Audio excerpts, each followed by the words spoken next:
Howdy there, folks. Welcome into the buy one, get two free here today. In this one, 3 videos for me to react to. First one up here, Meta is still the best play in tech stocks right now. Want to hear what Mark Mahaney has to say here, kind of give my opinion, perspective on this, as well if it's really the best stock in kind of, let's call it tech stocks right now, which, by the way, I'm waiting on it, man. It's so dang close. Meta stock is so flipping flapjack and close to hitting that $500,000 mark. I'm literally keeping track of it on like a daily basis. I'm like, one more good day tomorrow, baby. If it's just a good day tomorrow, we're gonna actually hit it. Okay, $500,000. Okay. Second video I want to react to is this one: options actions. Traders are looking for Nvidia to continue the rally through Friday. Which Nvidia, man, another massive move up today, almost 5%. I mean, it's just extraordinary the way the stock is performing. Whoa, 50% in just the past month. Option traders are betting this juggernaut. Calm down. What is going on here, man? Woo-wee. Man, we're not ready for primetime television quite yet, okay? Fed says Fed still has a credibility problem, says Cameron Dawson. Want to hear what Cam has to say in regards to this subject and maybe the markets and a few other things. So hope you guys enjoy this. As always, technical difficulties and all. Appreciate you all. Thanks for being subscribed, folks. And if you're looking to apply to join my private group, check out the description area. It's down there. Core's head of internet research, Mark Mahaney. Mark, it's far from where a bunch of market strategists were at the beginning of the year, and they said stay away from tech. I think your price target on Alphabet for a while was 130. You had buy, but we're awfully close to 130 now. Meta, you think, still has farther to run. Why is that? What are the underlying things that you think people should still be considering with those stocks? Well, look, the setup on tech stocks generally, but in those names specifically, was that they got so whacked down last year in terms of their multiples, in terms of estimates, and then you had RIFs that just a reduction in force, which just meant that the multiples were de-risked, the estimates were de-risked. It just made it a lot more, the outlook was much more constructive going into this year. And I think, frankly, it still is for some of these names. I think Meta is actually still your best play. I know it's had a huge rally year to date, John. I know that. But it's trading at 15 times gap earnings. It's the cheapest, high quality, large cap tech stock out there. That's my argument. I'm sticking with it. They've also got nice. Do I agree? You better know the answer to that. Abso-dang-lutely, okay? It is still the best play out there. I mean, at the end of the day, it's still trading so dang cheap. It's trading far too cheap. This is a stock that should be trading about 50% to 100% higher than where it's trading today. And don't be surprised if it goes there, especially after these next few quarters. I'm going to report and wait to see the EPS, the net incomes that are coming from Meta here. But, you know, in terms of me, I'm just holding Meta. I'm not buying more shares. The main reason is because it's such a massive position for me already. It's about a $500,000 position in the public account, right? So for me, I'm good on the shares. I need to allocate capital in other places, right? Because you could always be wrong. I could always be wrong about Meta, and it doesn't, do well over the coming years. But I focus on building out the position over past many years and have a tremendous cost basis on that one that's looking pretty darn attractive. And so I'm good with what I own. But if I didn't have a position in Meta, let me be very clear. I'd be buying Meta throughout 2023. Like if I never had a position in the stock, I would be building the position this whole dang year. It still is the best play. And yeah. Cycles that'll cause this acceleration in revenue growth through the balance of the year. And I hope that they really cost religion. If that's true, they'll have margins go up too. So I just think there's a lot of upside in that stock. But you're right. Some of these have really come close to our price targets, and they're smaller buys for us. Netflix, smaller buy. Google, smaller buy. Just to dig a little bit more into the regulatory piece of this puzzle, Mark. I mean, if you are going to position yourself to make money as the EU and others do crack down on Google and some of the other big tech names, what would they be? Well, I think, Morgan, the point is I think Google is now the it stock, unfortunately, in terms of regulators. I mean, 12 months ago or 18 months ago, it was Meta, and that helped cause that stock to underperform. And it's just another one of the overhangs on Google. I think this will take a long time to play out. My recall is that the original EU Google shopping case took 6.5 years to play out before they finally worked out some remedies. And this is one huge remedy that the EU is potentially going to recommend, or it looks like they're going to recommend, the actual forced divestiture of Google's ad tech business. That's going to be a hard thing, I think, legally to bring across the wire. But and I think it will take a long time. But it is going to kind of depress or modestly clip, I think, the Google multiple. It's kind of another reason why I have a preference for Meta. You'd have less regulatory overhang. It's cheaper, easier comps, and just more cost discipline at Meta. I think Mark Mahaney's been watching my videos. I'll be honest. I think he's been watching my videos. That's been my whole point in regards to Meta and Google for quite some time now. Google's in the eye of the government storm right now. And I don't see that ending anytime soon. While Meta's already past that phase, they went through that storm from about 2017 through about 2021. Meta went through the government storm, and now that is a thing of the past. Doesn't mean they won't have any future problems and things like that. Big corporations always do, right? But their big problems are a thing of the past now at this point in time. Google's still having to deal with a lot of this crap, and probably is going to have to deal with it for years to go in the future, and it will be an overhang on the stock. Google. Mark, there have been two waves of... You see that? 350 price target on Meta. It's definitely a potential. Tesla and Meta are racing to see who can reach $300 first. Investor excitement about AI. There was the initial Microsoft Alphabet. Is Microsoft going to steal search share wave? And then there's this NVIDIA-driven wave. But from where you sit, looking at the fundamentals of these internet companies, does AI matter in the near term, and I mean the next year or two, in a way that's going to cause any one of them to significantly outperform?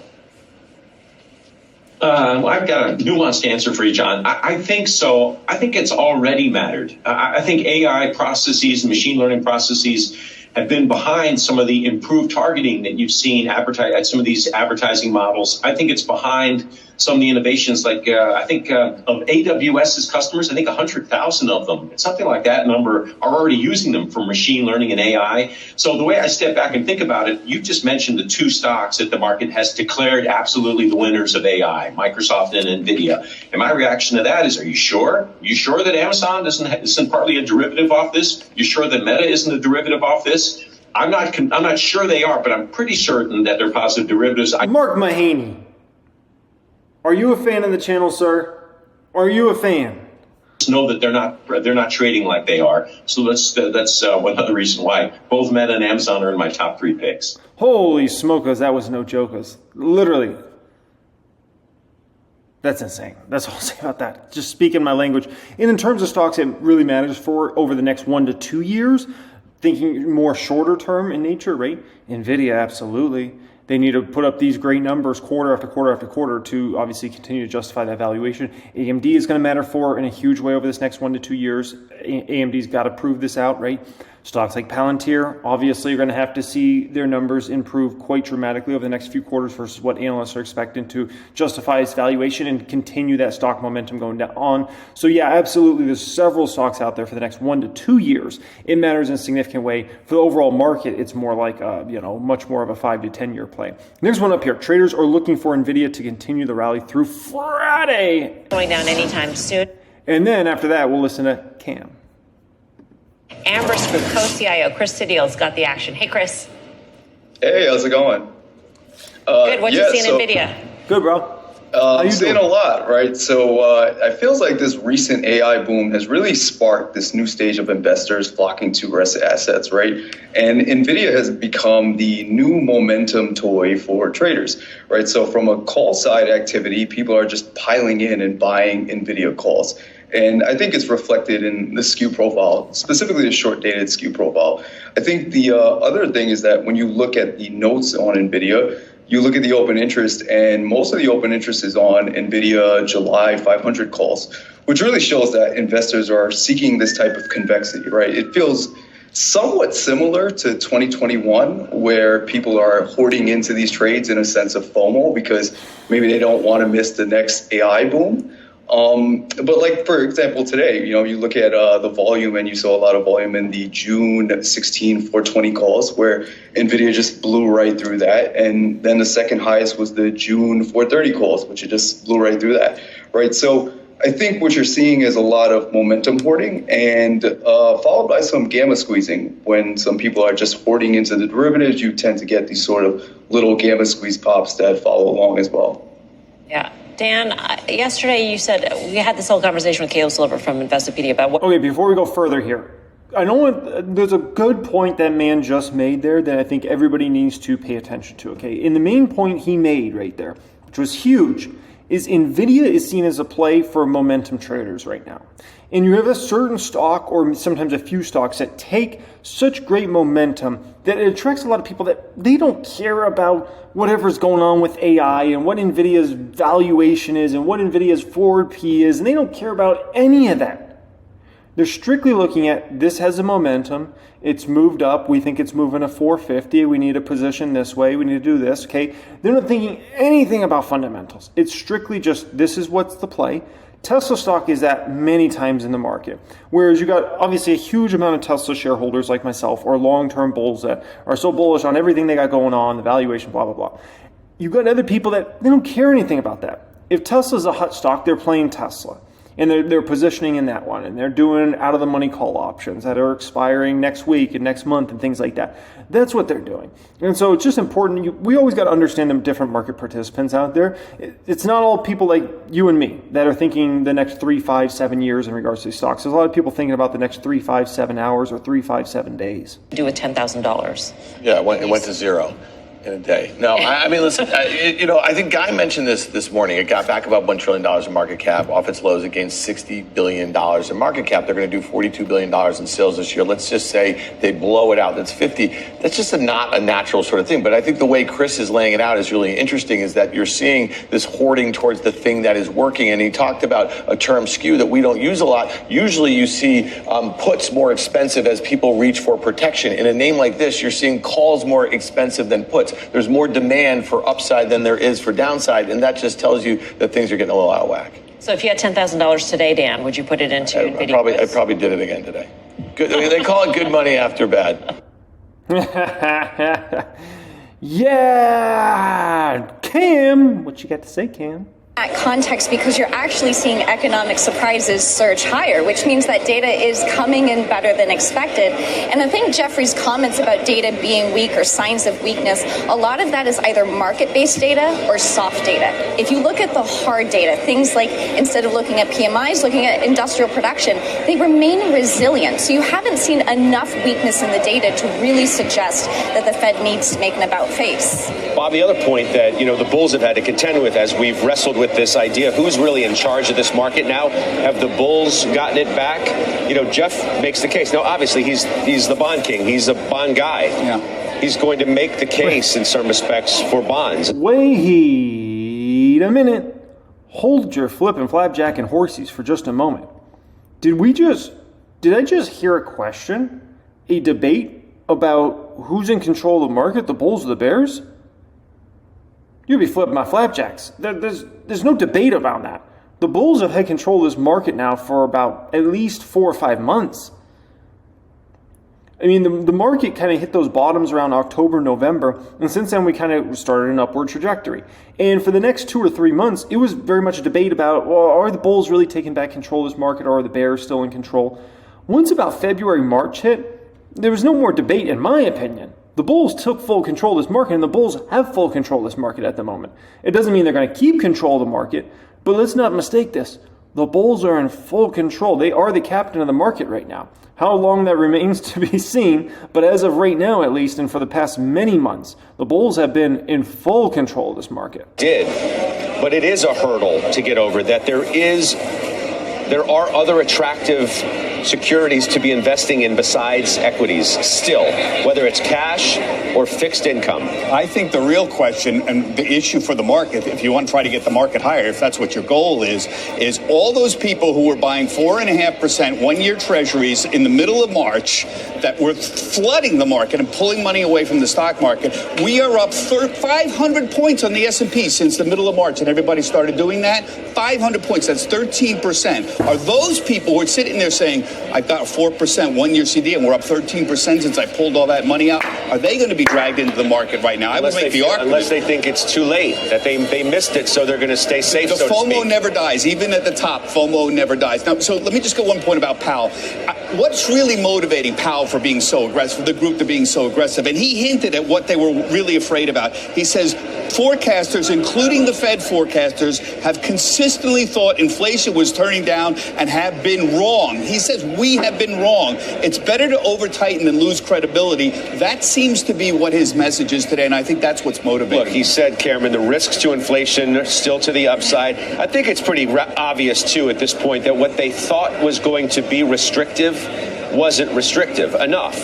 If you look at the fact that the labor market, I get the idea that it's a lagging indicator, is still hung in there pretty well. The stock market's up 20% since the lows. Well, they seem not to believe their own forecasts. They talked about how PCE would go down to 3.9%. He goes, that's a pretty aggressive forecast given where we stand today. And I think the thing that's interesting is that we're at the same real interest rate that we were prior to the SVB issues, and yet valuations for tech stocks are up 30%, which just means that this rally has had nothing to do with the Fed. The Fed's not been the key source or driver of the upside. It's all been positioning, FOMO, AI optimism. Gundlach says no more hikes. What does Dawson say? I think it's still very potential that we could see more hikes. I think that the Fed still has a credibility problem. It's why we thought that they would get to 5.25%, that they wanted to make sure that they delivered on what they said they were going to do. So I think that if data continues to be resilient, the big question I have is that if we have a strong jobs data but softer inflation just because of those tough comps year over year, what does the Fed do in July with that combination? I mean, are they going to go overboard, Bob, trying to save their own credibility, as Cameron kind of suggests? Yes, that's what he seemed to imply. Their credibility is more important at this point than doing what's right? Yes. And remember, square this circle, Cameron. They raised their estimates for GDP, they lower their estimates for unemployment, and they act like something imminent, dangerous is coming. They want to slow down the economy, trying to raise 50 basis points. It seems a little which is to your point, though, that the market probably doesn't believe it, which is why the S&P went positive momentarily and is only down not even 3.5 points. Yeah, because the market still doesn't believe what Powell says. Or they can withstand the 50 basis points if it does actually happen. And I happen to think Jeff is right. I think they're not going to do it. Yeah. I think they just need to keep that credibility. And if they over-tighten, so be it. Better than lose credibility. Powell said we've been wrong on our inflation forecast. They can't have that happen. Well, their credibility's on the line. Yeah, in terms of Fed credibility, I mean, no one believes anything they have to say, to be honest. You just have to kind of, I mean, obviously to see the mistake they made, pumping way too much for way too long, right? Not recognizing inflation, then believing obviously inflation was just going to go away. And, I mean, they have two jobs. One's to keep inflation at bay, and the other's to have maximum unemployment, right? And to have maximum employment, I should say.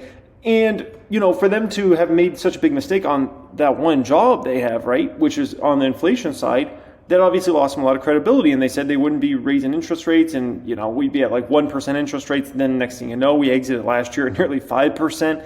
And now they're saying, oh, yeah, we're going to have to raise rates more. And everybody's looking at inflation data continue to come down and to come down. Reality right now, if the government numbers are actually correct, are likely 2.5 to 3% on a year-over-year basis.